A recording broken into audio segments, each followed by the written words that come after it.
দেখুন, আমার বাড়ির ঠিক অপোজিটে ওনার এই ফার্মটা করেছে, পাশাপাশি ঘনবসতির পাশাপাশি অনেক বাড়িঘর এখানে আছে।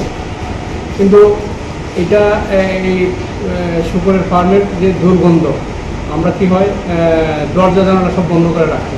আমার বাড়িতে আমার বাবা আছে, বয়স্ক বাবা, মা আছে বয়স্ক, ওরা বাইরে একটু বসে হাওয়া খাবে, এই সুবিধাও নেই, ঘরের ভিতরে দরজা বন্ধ করেই থাকতে হয়। আমি শুনেছি এখানে একটা ব্লক তৈরি করার মেশিন ইনস্টল করেছেন, কিন্তু এটা যদি বিকট শব্দ হয় তাহলে তো আশেপাশের মানুষের আবার অসুবিধা হবে। ওনার নাম তো অভিজিৎ ঘোষ, উনি দাঁতের ডাক্তার। এইটার ব্যাপারে আমার ততটুকু নলেজ মানে জ্ঞান নেই।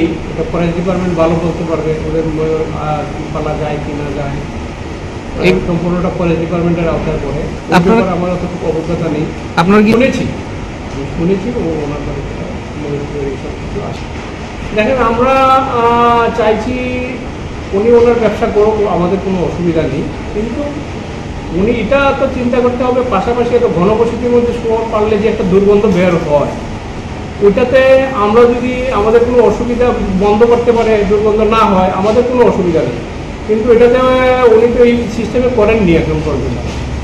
ওটাতে যদি পাশাপাশি বাড়িঘরের দুর্গন্ধটা আসলে মানুষ খাওয়াতে বসলো, মানুষ ঘরে বসতে পারছে না, মাছির যন্ত্রণা, গন্ধের যন্ত্রণা, সব কিছু নিয়ে একটা বিভৎসকর দিন যাপন আমরা এখন করতেছি।